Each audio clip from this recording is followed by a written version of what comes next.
How's it going, guys? Sean from Scars Motorized Bikes here. Custom Motorized Bikes, excuse me. Do a little video. I'm doing a pipe for a Stingray OCC chopper. For a guy, this is my fitment here. This motor, please excuse the motor.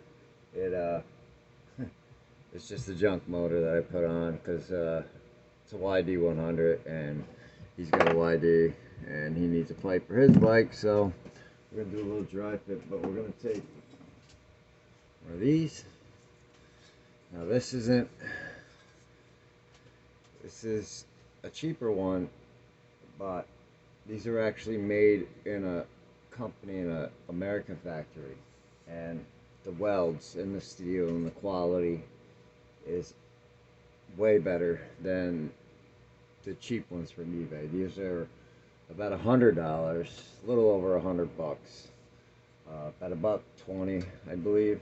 And yeah, it's just a thicker grade stainless steel. The welds are phenomenal on it, and the clear coat is just real thick. They're just really nice pipes. They got bullshit cheap silencer, of course, I don't know, but I'd have to say it's probably 18 gauge steel, maybe 20, 18, but it's good. I mean, that shit, the cheap ones, the $60 ones or the $50 ones that you get from China, they fall apart, man. I mean, the welds, half of them got pinholes, the clear coat sucks on them. The steel is just crap, mild steel that you just blow through trying to weld all the time, and it'll crack quite frequently. But yeah, got one cut up here. I'm doing for him. I'm actually going to turn it into a slip fit instead of the bolt to the cylinder, because that's what I do.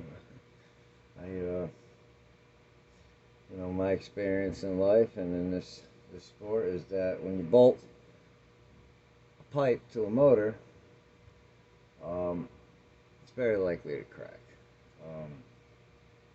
And yes, if you bolt it to the motor and then to the frame, yes, it's going to crack for sure, because the motor vibrates no matter what, and the pipe can't flex.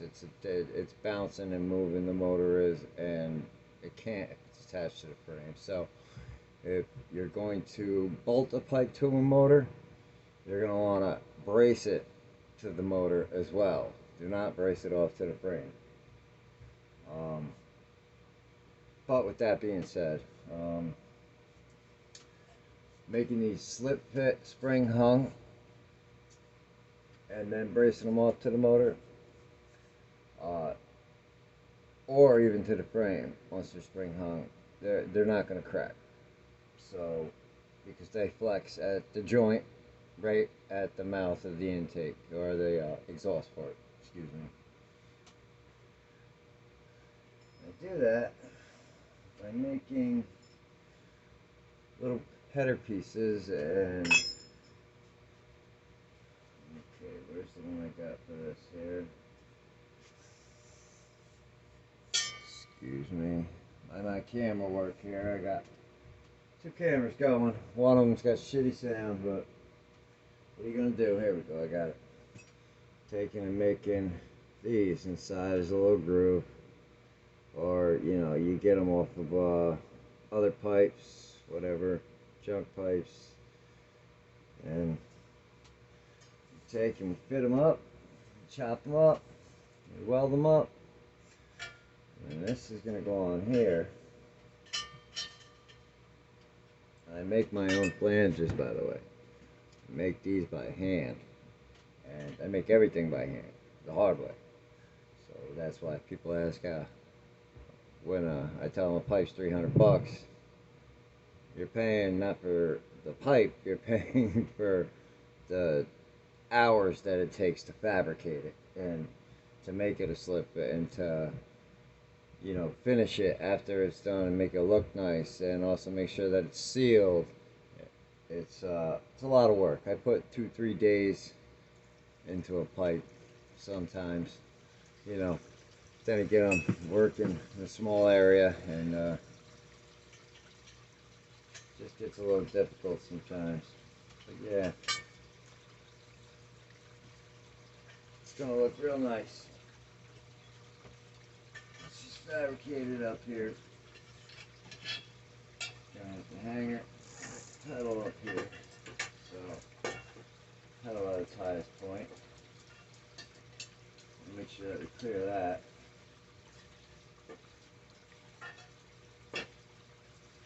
Gonna need a wide crank though, see?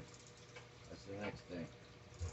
Gonna need a wide crank if you want to put a pipe on the chopper because of the offset. There's really no other way to get around it. Unless you just ride like this. I mean, you can wrap the pipe too with some heat wrap. Just gotta make sure that when I fit it, the puddle won't hit. So, if you like so. It's a good fit right there. I'm gonna go ahead and weld up the header. Weld up the flange here to the slip bit piece I've already got chopped here. See that? We got this. It's gonna get welded right up there. And on the flange. This piece here. You can put an O-ring in there. You see in there. There's a groove.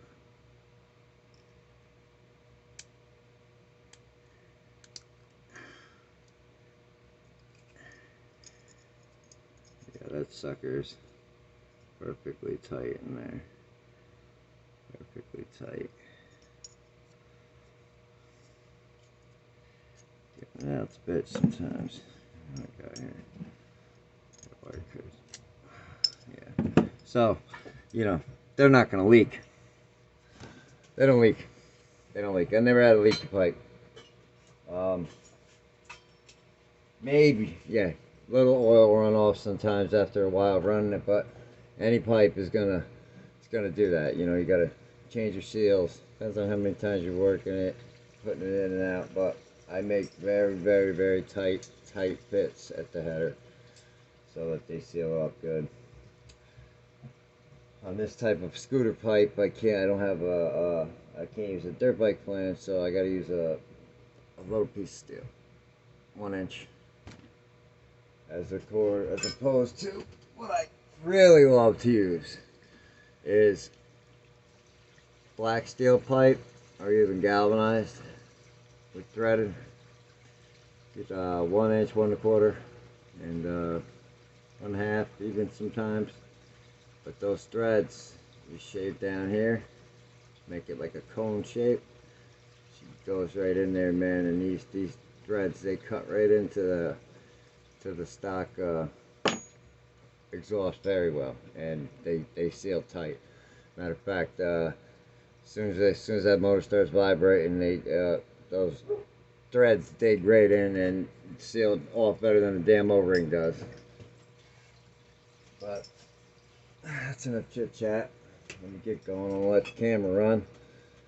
Sorry about it. Like I said, I'm going to be getting some new cameras.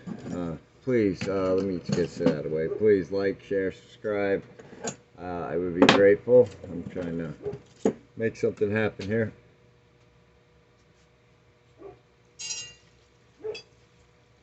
Enjoyed the video. I hope it was educational. Yeah, on part 2.